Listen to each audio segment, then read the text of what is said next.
Well, hey, this is Rhonda Simmons, the founder and CEO of the Simmons Empowerment Foundation and Rhonda L. Simmons LLC.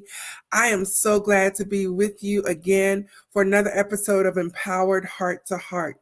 You know, this is a show where we have real talk with real people who have overcome real issues. It's so important that we understand that we can overcome. And so our show is to empower women to know that they can move past whatever situation that they're facing. And today's episode is no exception. You know, I keep saying this and I keep saying this that I have met some of the best people this side of heaven. I have interviewed people from all over the world. In fact, our podcast has gone global and I am so excited about that. We've got people downloading our podcast all over the world and I want you to keep doing it. In fact, if you're even watching the video on YouTube, make sure that you like, comment, and share this video, as well as subscribe so that you'll be notified every time a new video is posted. If you're connected to social media, look us up on Facebook, Instagram, LinkedIn, or Twitter at the ID of TSEFIORG. We're there, we're out here, we're making an impact on our communities and on the world because it's all about empowering women. One of the things that I also like to note is that we take a holistic approach to women's empowerment. Sometimes, as women, we can have everything going right in most areas of our lives, but then there's that one place that is just dysfunctional and not working.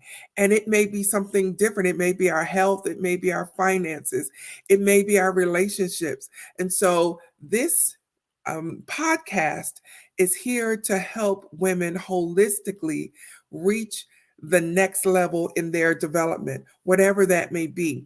And so check out any and all of our episodes because I know that you'll find the help and the empowerment and the encouragement that you need through any one of those episodes. As I like to say, we offer messages of hope, conversations that heal, and interviews that empower. And today we have one of those empowering interviews. I am so excited because I have a special guest who is from outside of the United States. And she is wonderful. Her name is Kathy Baldwin. And let me tell you, she is just like me and you. She has been through so much. She has overcome depression. She has overcome burnout and anxiety and even fibromyalgia. She's been through a lot. And you know, we're here not to celebrate the losses, but we're here to celebrate the process of overcoming. That's the key. Nobody is saying that poof, just like that, you'll wake up tomorrow and all of your problems will be gone. Come on. We're real people with real issues engaging in real talk. So we understand it's a process. And so here to share her process of overcoming with us, because this is the Overcomer series, is Miss Kathy Baldwin. Hello, Kathy. How are you? I am awesome and so happy to be here. Wonderful. Great to have you. I am so excited that you took the time to be with us today and to be on our show. And so everybody wants to know, how did you overcome fibromyalgia and depression and anxiety and burnout? How did you do it? Well, I broke. Humpty Dumpty fell down and the pieces didn't go back together. I actually had a full on nervous physical breakdown because I was too strong for too long and I was ignoring what my body was telling me. And so my only choice was life or death. And so I chose life, and I've created a 3-step process that is what I use to purposely heal myself. Wow. Wow. That is amazing. That is amazing. So, of course, we want to know about this 3-step process, and we're not trying to make you give away the process, No, but no. someone's watching or listening today and they're suffering from depression and they're thinking, all that sounds really neat and tidy in a little package. What can you offer them um, to let them know that there is help and hope? Well, that's a big, long question, isn't it? So I'm not sure which part of that I'm going to answer, except to say that what I found was the reason that I broke was I was out of alignment. When you use the word holistic, I spell it with a W. So WHOLE, istic. And what I found was that I was not integrated. I was giving so much away to so many different people, so many different reasons, job, family, all of that, that I became twisted and totally misaligned. So when we have depression, when we have anxiety, I've learned that your body is saying, whoa, whoa, whoa, something's going on. It's time to take care of you. It doesn't mean that we're broken. It's just our body talking to us and saying, stop, you're going too far. Wow, wow. You are absolutely right. I can think of distinct times in my life and that happen more often than I care to admit, where my brain is saying, go, go, go. And my body is saying, not today.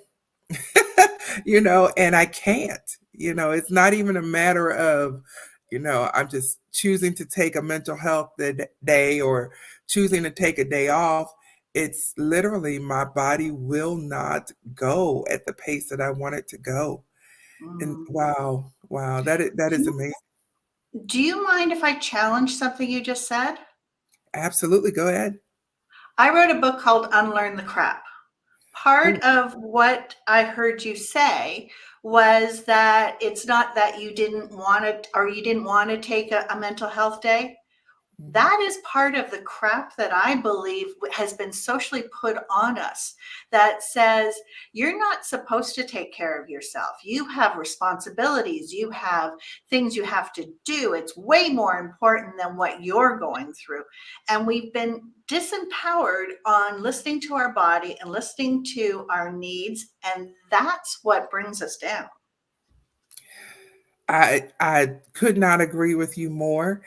It is so ironic that you mentioned that because I'm wondering, is that something that you find primarily with women because we tend to think that we have to be all things to all people all the time? I think it's different for the sexes. For women, we want to take care of everything and everybody. It's part of what our social conditioning is supposed to be. Um, I was born in the 60s, so I came through the 70s and 80s, and we were in the middle of a transition time of women being the caretakers at home, and we were transitioning into moving into business. And we were never told you could let go of doing it all. We just kept adding to our plate more, more, more. And with men, I think that the stigmatism of rising to what a man is supposed to do and expected to do, whether it's in alignment with who they are, it's the same thing. People are being shoulded to death. I like that new verb. Yeah, shoulded. Okay. I'm chuckling because I was an English teacher, so yeah, I love the new verb. So, but you are so right. We have this way of thinking. It actually reminds me of a Bible verse that says, "You've taught for doctrine the traditions of men." Meaning that you took what you've been doing all the time because that's the way we've always done it, and you made a law out of it. This is how Mm. it should be. And it's it's sad, and sometimes we're blind to realizing what is actually a law and what is actually a habit or Mm. passed down tradition. Absolutely. Um, I'm not a Bible person, but I do know that there's a verse that says something about the sins of the father will go down for 7 generations. Well, Dr. Bruce Lipton is a cellular biologist, and he has proven that when you change the environment, that the DNA changes. So for me, that means that until we heal what has happened in previous generations, we are continuing that down our DNA strand. And it is now becoming part of our physical being. So the sins of fathers or generation, until we stop and heal, we are carrying the burdens of previous generations. Absolutely, absolutely. I totally agree with that. So, how did you know to create this three-step process? Did did you go to doctors? Did you just wake up one day with a plan? How did you arrive at this process? Oh, I wish it was that easy. No, I went to doctors and I went to psychiatrists and I went to doctors and one of the worst moments of my life was after seeing a psychiatrist, and he had opened up Pandora's box by having me put down every trauma, every pain, every stress, everything that I'd ever gone through, and then wrote me a prescription and said, "Here, I'll see you in 3 or 4 months." I spiraled, and I spiraled to the point where the police had to knock down the door and drag me out to the hospital. That was the moment.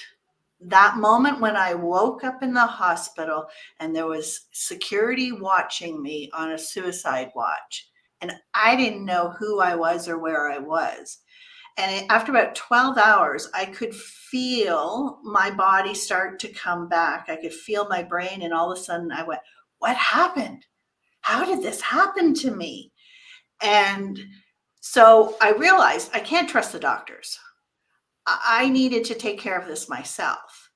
And what I did was, thank God, I had been a student of learning for 40 years, everything from neurology to biology to quantum physics and personal development and every part of this. It was just something I was fascinated with.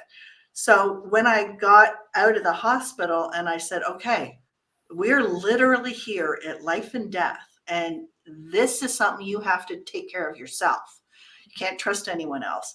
And so I slowly, methodically used everything that I had in my past, whether it was from my business world, where I used management assessment and going to root cause analysis. And then I started to slowly go, okay, this is what's broken. This is what I need to fix. And I purposely mapped everything out as I was going step by step.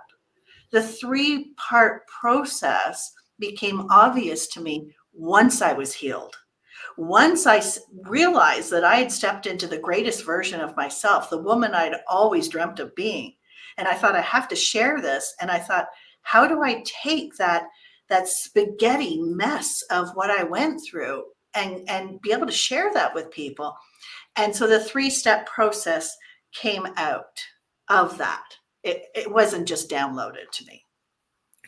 That is amazing. That is amazing. You know, Kathy, that just speaks of your own inward tenacity to work through this process. And it doesn't sound like you had any outside support. No, no, it was amazing. All of the things that I had been people pleasing and self-sacrificing, and all the things that I did were afraid of losing people. And there I was, alone on the floor, crying, and I realized everything I was afraid of losing has happened, and I'm still here. Okay. And as I went through my healing process, I actually realized that some of those things and people and processes or whatever that I was trying so desperately to hold on to were actually part of what was bringing me down. And I needed to let go of that so that I could step into who I was. So yes, that moment of time where I was isolated, I was alone, there was nothing, there was nobody, there was just me, was the greatest gift in the world because I had nothing or nobody to speak to and nobody to take care of but myself. Wow, that is Mm, so very, very powerful. So, mm. how did you know when you were healed enough to turn around and help somebody else? That's a great question. The first time was when I started to sing. The radio came on and I started to sing and dance, and I went, who is she? She's back.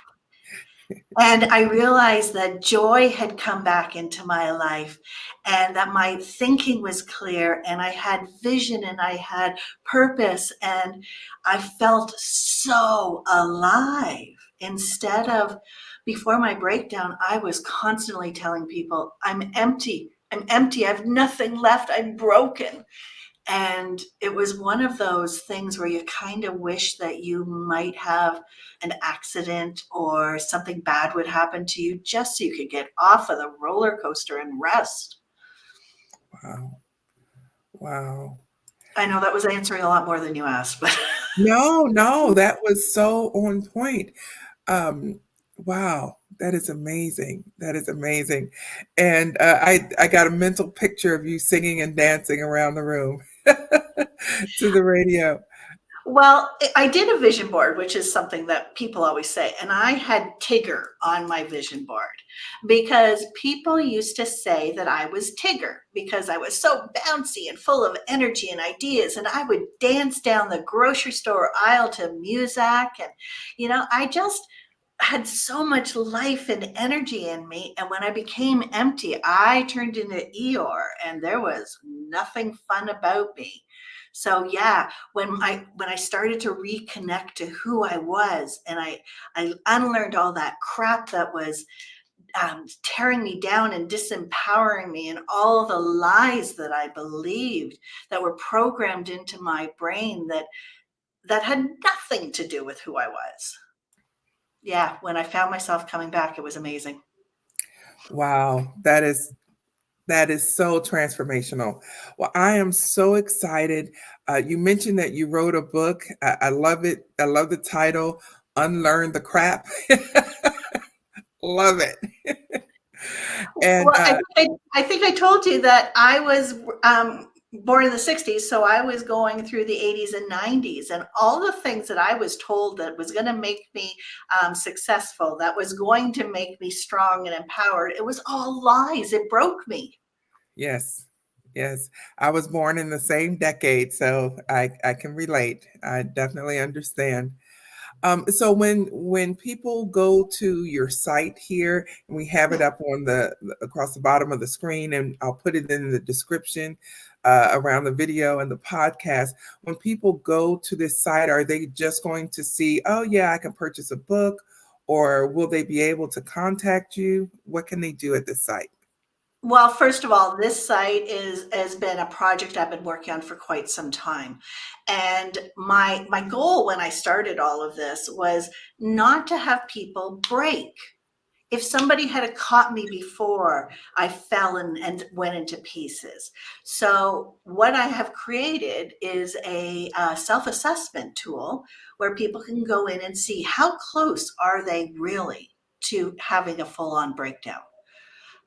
What are the danger signs, and bringing it to their attention. So yes, after the quiz there'll be lots of ways for them to contact me.